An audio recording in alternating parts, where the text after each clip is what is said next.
One often needs to put a loop in the end of the rope. A simple bowline knot will often suffice, or maybe a figure-8 knot. But if your application is more permanent, an I-splice is probably the best option. Of course, there are many types of ropes. These videos will be limited to putting I-splices in traditional 3-strand. In the first video, I will delve into the basics of splicing and the nomenclature that will be used. Anyone interested in proceeding to any of the other videos in the series would benefit by watching this first series to its completion. Subsequent videos will describe in detail the method of splicing each of the 6 I-splices, which, by the way, is a small sample of the I's that have historically come down to us. Each of these videos stands for the most part independent of the others, so that it will be easy to review the splicing instructions for any particular I-splice. So let's get started. Let's look at the structure of our rope. On the smallest scale, it's made out of fibers. In this case, it's manila fibers, which is relative of the banana tree. And these fibers are twisted to make a yarn. In our rope, then 6 of these yarns are then twisted to make a strand, and then 3 strands are twisted to make our 1/2-inch manila rope. Notice that the spiral of the strands is right-handed. And what I mean by that is if you put your thumb in this direction and your hand turns this way, it's like threading a right-handed bolt. Think of these as the screw threads. And ropes can be laid either left or right-handed. Most ropes nowadays are laid right-handed. But if we look at the threads that make up the strand, they turn in the opposite direction. They're left-handed. And this difference is what gives the rope its structure. If I try to untwist the rope, when I do this, it tends to, because the strands are laid left-handed, by twisting, I'm actually tightening the strands while I'm loosening the rope itself. And this creates kind of a spring effect and gives the rope its structure. This comes into play when we're splicing. Also note that the distance from where one strand, say, is at the top of the rope to where it shows up again is, in this case, say 2.5 inches. That same distance is in the twist rate of the strand itself, although it's in the other direction. Because of this, we see that the threads are laying parallel with the direction of the rope.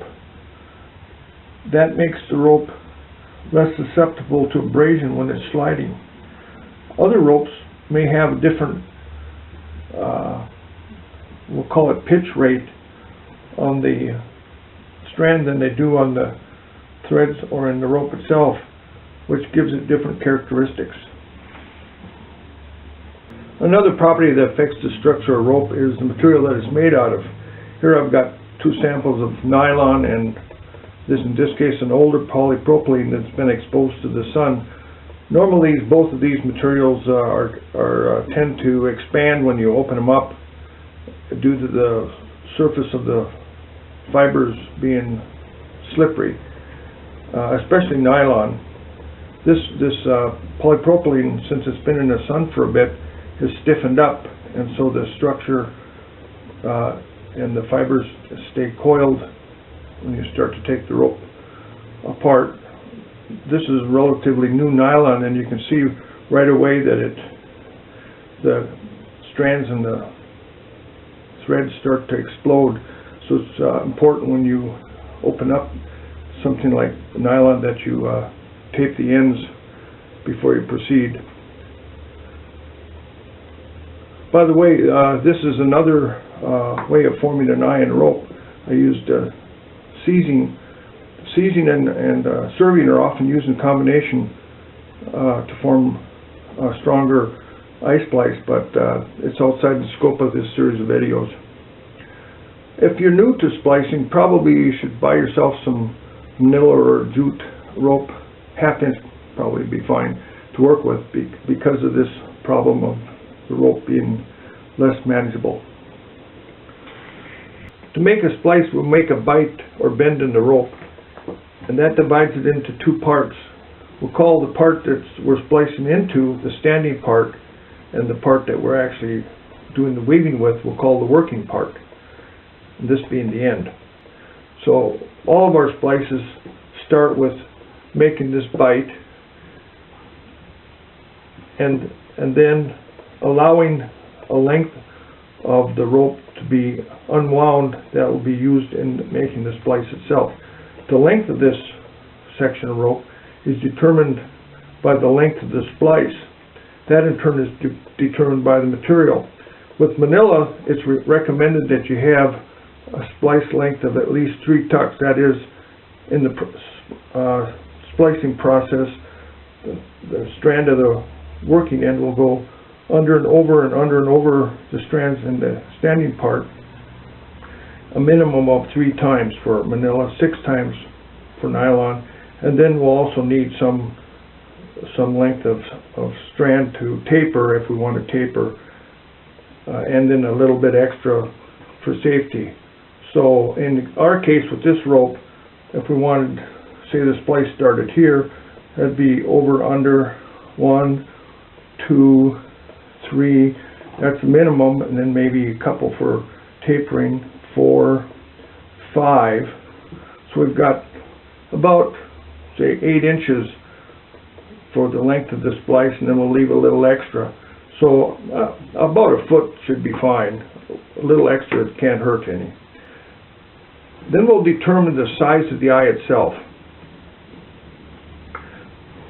That size might be determined by the size of the thimble, if you want to put a thimble in, or the size of the fixed object that we want to splice around.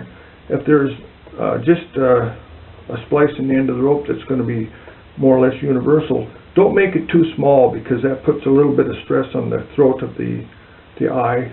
So with this half-inch rope, maybe a eye splice about like that would be fine. It doesn't create too much stress here. We'll make a mark on one of the strands in the working part so that we know where to start our splice. Then we can unwind the strands up to the tape that we put on, say in our case a foot back.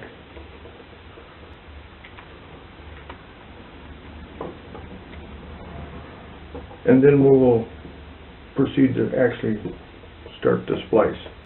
By the way, especially with nylon, make sure that you somehow stabilize the end of the different strands so that they don't start unraveling, and especially that can happen when we're actually making the splice. One of the main differences between the splices is how we marry the working part into the standing part. That is, what's the order in which we tuck the strands relative to the strands in the standing part.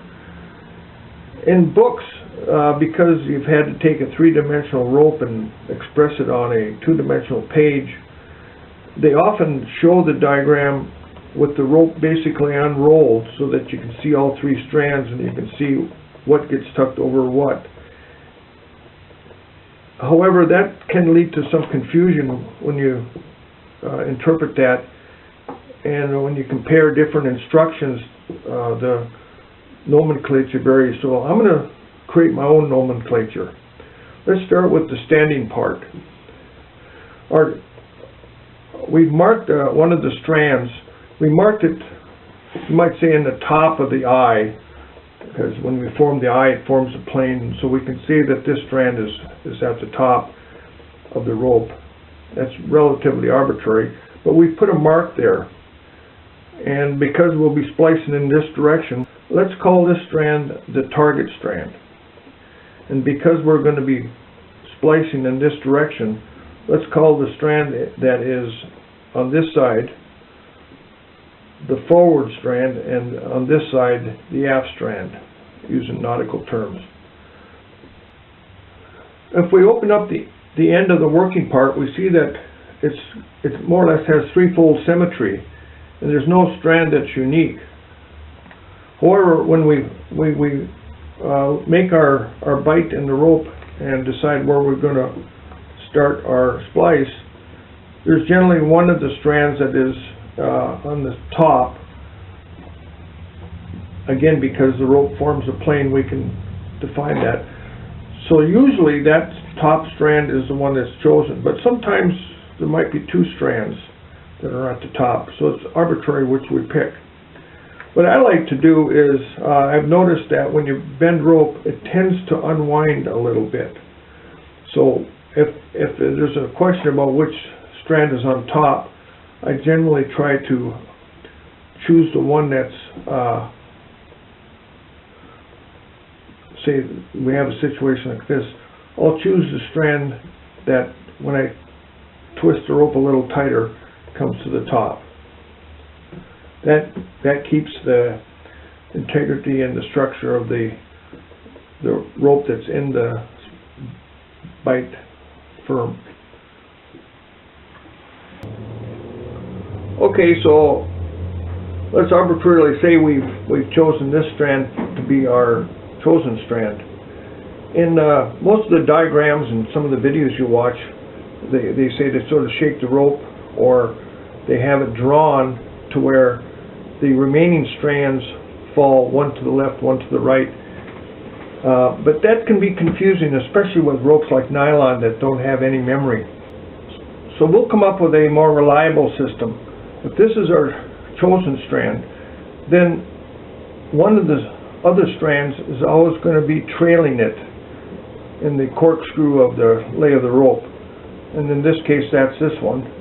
And the remaining strand will be leading our chosen strand. So we'll label our strands the chosen strand, the leading strand, and the trailing strand. And then our instructions will be based on that, and it won't really matter how the strands are located when we start to make our splice, because we'll know by the letter designation which strand is which. If we open our rope at the location of the splice with the target strand staying in the center, we can kind of flatten that out, and that's the image we want in our mind to correlate with a two-dimensional mapping that you see in books. This is a typical one. And so here I've used our nomenclature to label the strands. On the standing part, we can see our target strand, and then the strand that's aft of it, and the strand that's forward of it.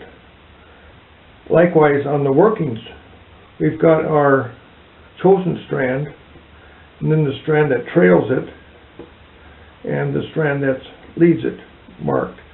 Now this pattern is different for each of the splices. This is a typical drawing that is used as a mnemonic to start our marriage of the strands. Okay, let's insert one of our working strands into the standing part. If this is the chosen strand and this is our target strand, the technique is to take the strand in your left hand with the end pointing aft, and then grabbing the rope with your left and right hand, give it a counterclockwise twist, and insert the strand with your thumb. Do that again. Get it in position, give it a twist, insert it with your thumb.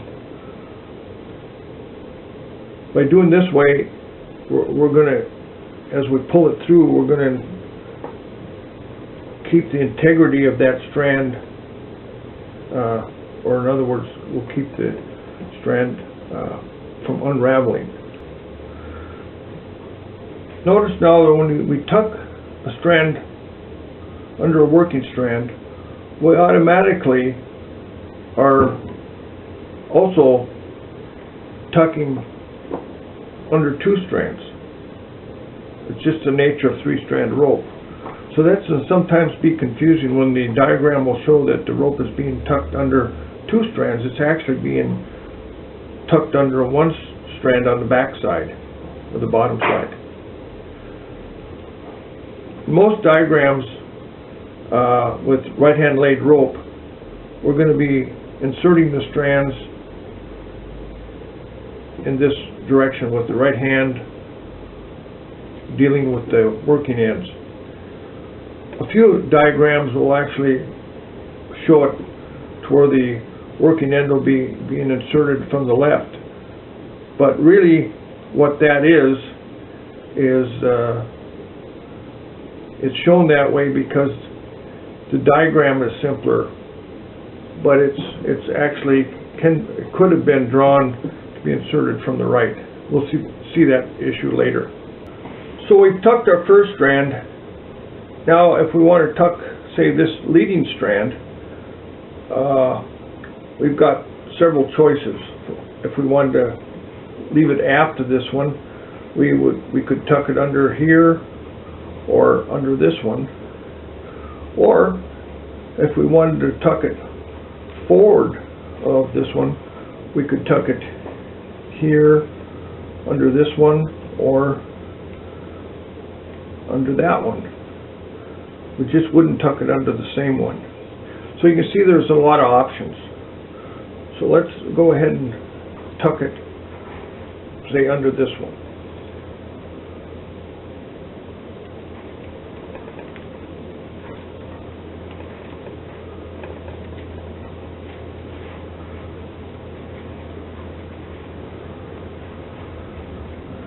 Now our third strand, there's only one strand left in the standing part that we can tuck under, and that would be this one. But there's still choices. We could tuck it here, or we could tuck it on the bottom side where it comes around right here. In fact, we could tuck it in two directions. We could tuck it backhanded, is what they call it, going in an aft direction, or we could tuck it in a forward direction, like this. So you see there's a lot of different options, and that's why there's so many different eye splices. Historically, these have all been trial and errored out to where some of them have proven to work well and some haven't. In the following videos we'll be looking at those that have turned out to be historically useful. After we've made our three tucks, then we'll want to fair up our marriage. In the first tuck, we want to keep the twist in the strands similar to the original twist. Later on we'll be flattening the strands out, but on this original we'll keep the strands twist similar to where the way it is in the natural lay of the rope. And then we'll go ahead and put the same tautness in each of the three strands and take a look and see if we've made any mistakes. Now that we have our marriage and it's good and taut, we'll continue with the over and under splice. This is the most common splice, the other one being the helical. We'll demonstrate the over and under to start with. Rotate your splice with the standing part leading off to your right and the eye in your left hand, and rotate it until you find the strand that hasn't been tucked yet, that is the most aft, toward the eye. And it looks like in our case it's this one. So that strand on the standing part is aft of the others. So that's the one we'll choose to start with. And the tuck when we're splicing is different than when we're marrying. Remember, when we married, we had the end pointing aft. When we continue now splicing, we're going to have the end pointing forward, but there's two ways of doing that. We're going to end up forming the loop. We can form a loop this way, then when we stretch it out, you'll see that we get the rope to unwind a little bit.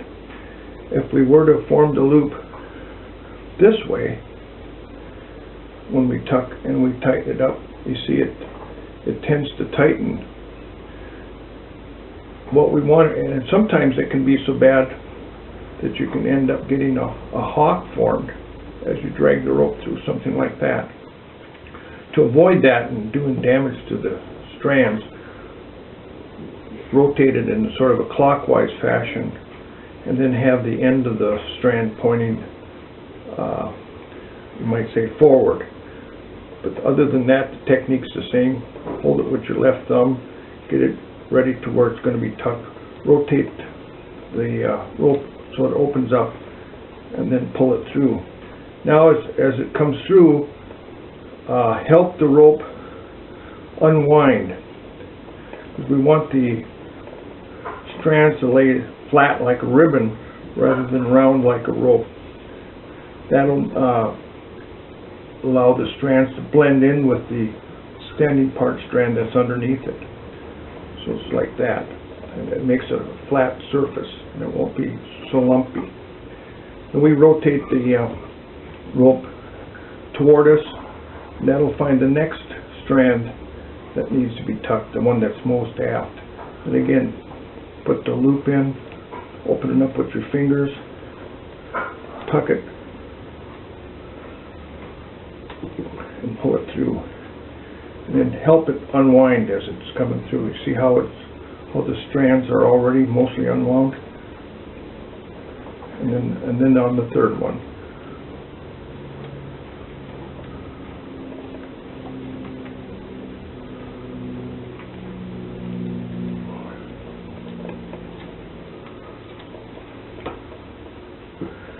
And a lot of the photographs in books and whatnot, in order to make it visually clear, they don't unwind the strand, but that's a mistake. Those strands should be unwound as you go ahead and braid this in. After you've done 3, stop, and then even the tautness in the 3 strands. Check for any mistakes. And then locate the most aft standing part strand and use it to tuck again, so we'll go right here.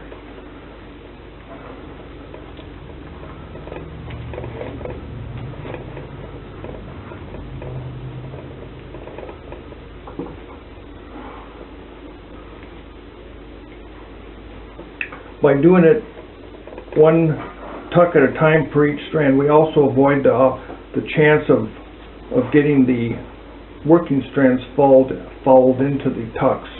The working strands should never actually be tucked onto themselves or onto their neighbor.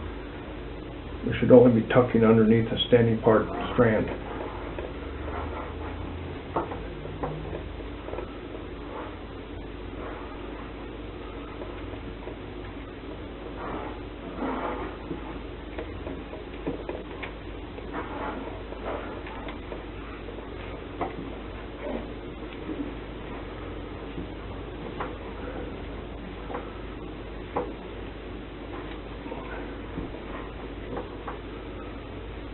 Okay, so now I've got the original tuck and 2 more, so that's adequate for manila rope.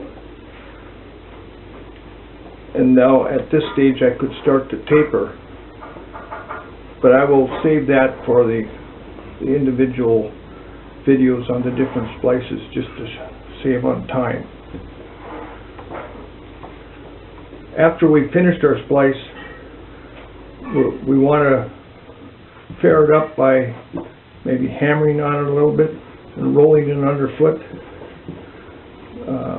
That will try to even some of the strains and stresses in the individual yarns in the rope and even them out. I'd advise not to cut the strands off to make the splice look nice, at least initially. Use the rope, let it work a little bit so that all these tucks create their own new memory and don't want to move anymore, and then at that stage you can go ahead and trim them off. If you are going to trim them leaving maybe an inch or so, and go ahead and tape it or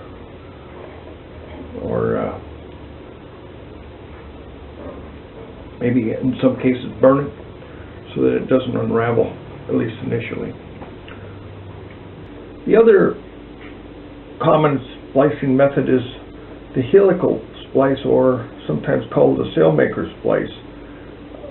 In that case, instead of doing an over and under with the working strand, we're going to wrap the working strand around the same standing part strand for its full length of the splice.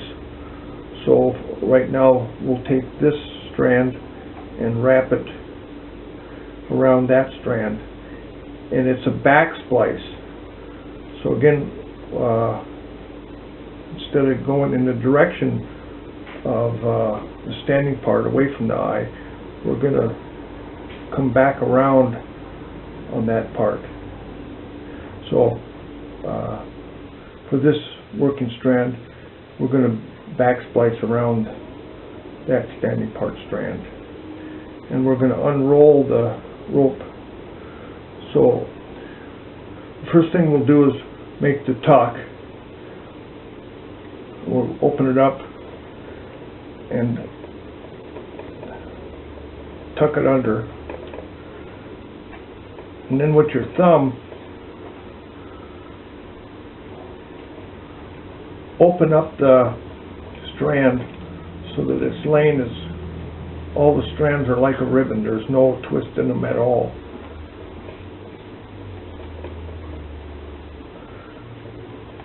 There we go. And see how they blend right into that strand. Okay, that's one done. Now we'll do the next one.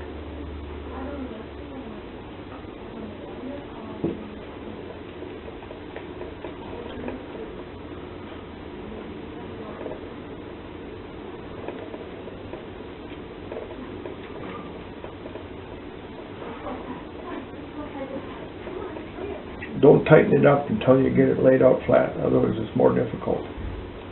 There we go.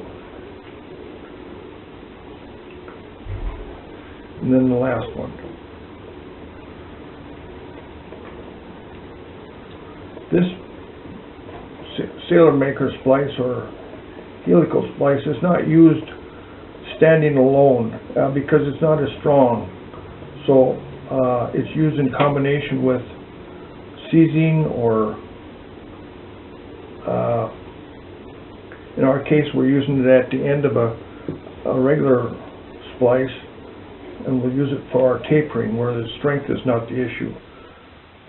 But if you want to go ahead and cover the rope with some kind of protection, we'll see. I'll show you when we get finished here how it works out.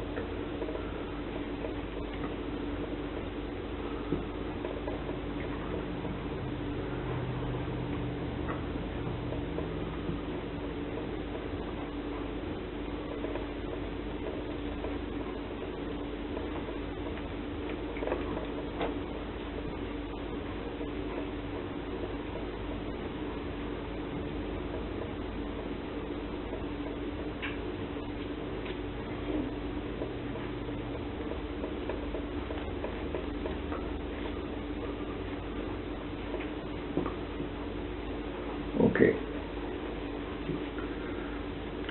Now see the difference? This section is laid with the over and under tuck. This section is laid with the sailor maker's tuck. And see how it makes it look like the rope just got larger you don't see the over and under pattern. And we can put some worming in these grooves, whereas it would be hard to worm this part of the splice. So that's why the sail makers used this style. We could also have spliced this by, since this has got 6 yarns in it, we could have cut off, say, 2 yarns, made one tuck, cut off 2 more, made a tuck, and then we could have got this tapered down. So that's the sailmaker splice, or the helical splice. And when we make the sailmaker splice, the official one, the whole splice will be like this. And you'll see how when we cover it and worm it, everything will work out a lot smoother.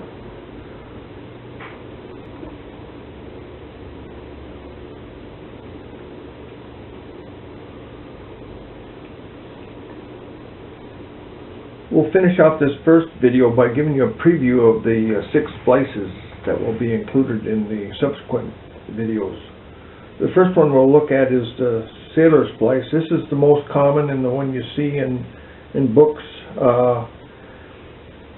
It's characterized on the top side by the one strand that's a little bit higher. Maybe that's the weak point of this particular eye splice, because it's subject to more wear. On the back side, we see these 2 strands sort of coming in and being parallel. But it's an easy splice to make, and for most part, especially if you're not dragging a lot, it's adequate. An improvement on this is what's called the Lieber's eye, or some people call it the Pro eye, and it looks exactly the same except for one tuck. This strand that on the sailor splice went up and over this standing part is tucked under, and that flattens it out a little bit. It does open it up a little bit on the back side, but that's considered a better splice. The rigger splice has a different lead, and it causes the eye to be more circular. So if we're going to put in a circular object, say around a pipe or something like that, it would adjust to the strain just a little bit better. The reeving eye is characterized by only having 2 strands in the eye, and that makes it flexible and easy to feed through a sheave.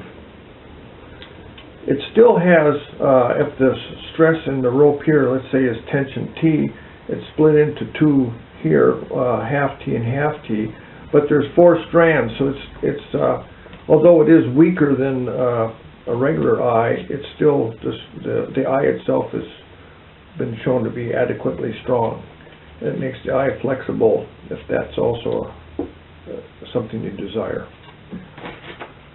The maiden's eye is probably the most aesthetic looking eye, and it's formed by a long splice in the eye itself, and I'll show you what that means later.